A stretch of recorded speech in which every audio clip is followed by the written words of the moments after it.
Welcome to savemake.com. Action start. Today we are going to discuss about a very important topic, which is the food cost, as you can see here.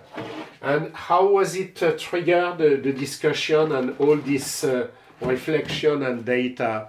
It's because my wife came home with 3 full grocery bags, very loaded, very heavy. And then immediately she told me, Philippe,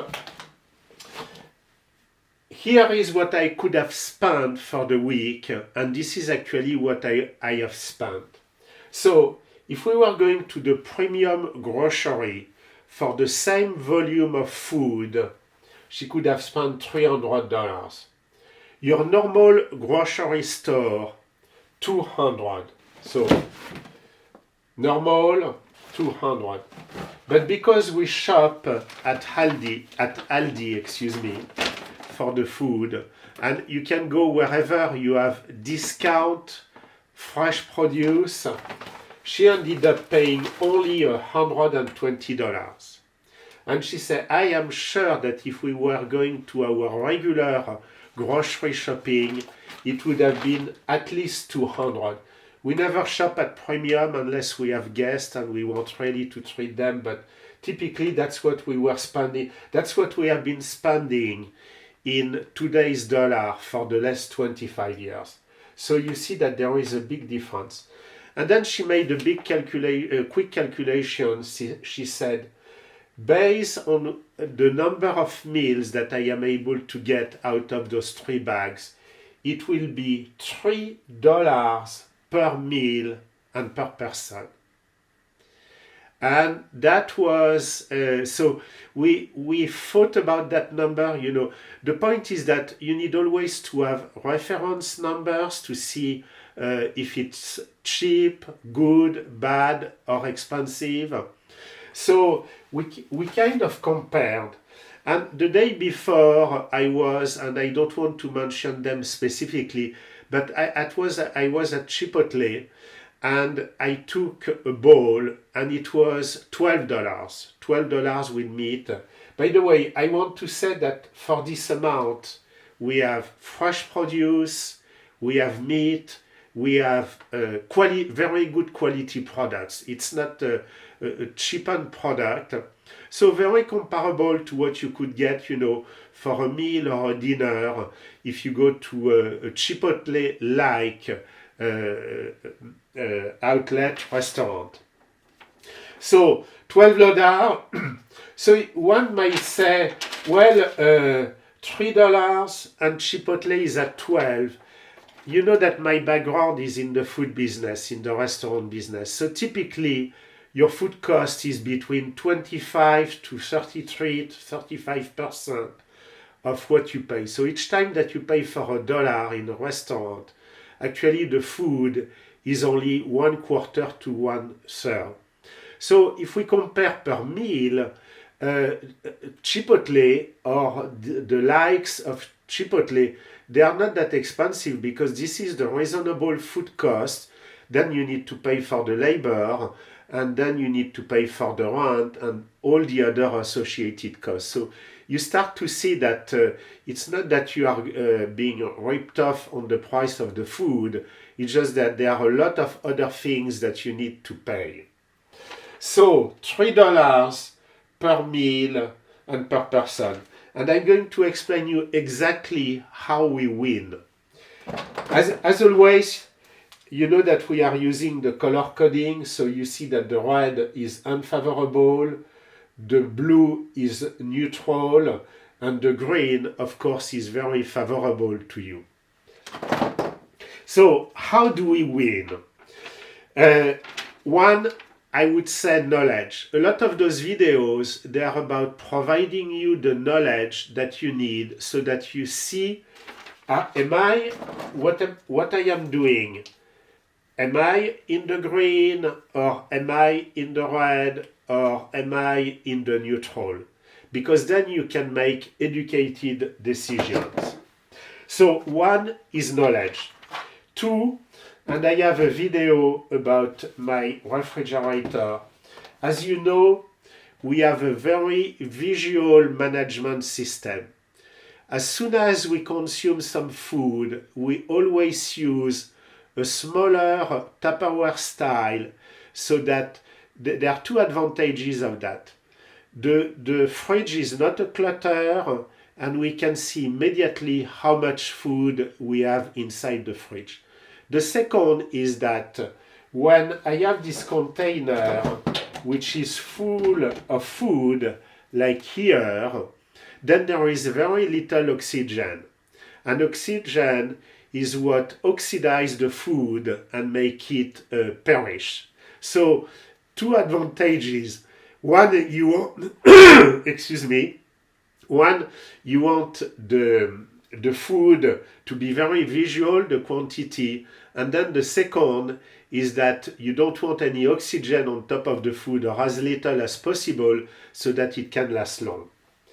So we buy for the week, and I have another video which is speaking about batch cooking.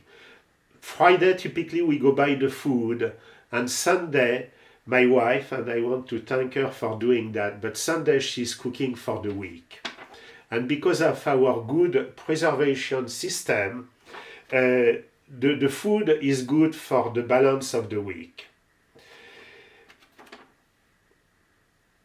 The thing that you see is that we have a method where we buy the right quantity at the right price for the right duration, and then we do portion control. So portion control is that we eat only what we need and not what we want.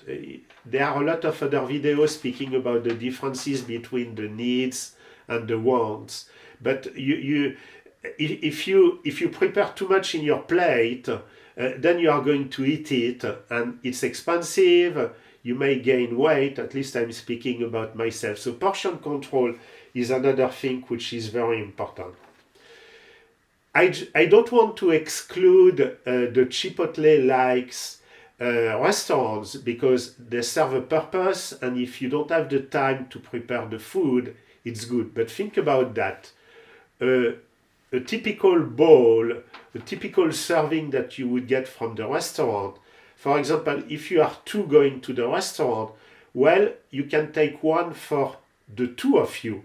And typically, there is enough, because they overserve you in quantity, expecting a little bit that you take home. So if you you are two to share a dish, then you reduce the cost by two or in half. So let's pretend that $12 from Chipotle, now if we are two, we are down to $6. And you see that $6 start to be closer to the $3 than the initial 12. The second thing is that if there are leftovers, you need to take them home. And you need to have almost a clean, empty fridge, so that the food that you take home and that should not last, it's in the front of the fridge, and then you start to eat that food first, again, so that it doesn't perish. I have another video where I have a log sheet that you can use, and perhaps I'm going to put it again, about the waste. In our family, I can tell you, there is almost zero waste. And even if sometimes, yesterday I was watching a program on TV about a chef, and the chef was explaining how he was repurposing the food. So perhaps the food that you got, you don't like it as is, but you can integrate that with the pasta, broth, whatever. So you need to be a little bit creative. But no food should be wasted. And just to give you a figure that I have, a number that I have already given, 30% of the food in the United States goes to waste. If we speak about global warming, that food which is wasted and is in the landfills account for 6% of the gas which are heating the atmosphere. So it's a very important, it's a little bit comparable to all the cars, all the boats, all the gas that are producing the global warming. So I am reading my cheat sheet to make sure that I have that I hit all the important points. So you can eat outside, but think about sharing, bringing home, and eating quickly the leftovers. Otherwise, you need to have a system at home so that you have the portion control, what I call the visual management, and as little food exposed to the oxygen as possible. And it works because the proof is that out of this $120, those 3 shopping bags, we are down to only $3 per meal. And I think I did not explain exactly, but we count that we have 20 meals per week out of these shopping bags, those shopping bags. So I think it's almost 21 minus one time where we eat out during the week, and we can afford that luxury to eat out. Anything else? I think I have shared everything that I have in mind. Sometimes, I add some ideas when I have more ideas, so I put them in the description of the video, below the video. Of course, if you have any questions, please ask them through the comment section and of the video. And also there are some of the links at the end of the video towards the other videos that I have mentioned about the fridge management, the food cost management, and the making portion. I have an excellent video with a couple who has mastered that. Again, I want to thank you very much for watching this video, and thank you again, and keep up, following me. It's very important that you get all this knowledge and motivation to continue to control your expenses. Thank you very much.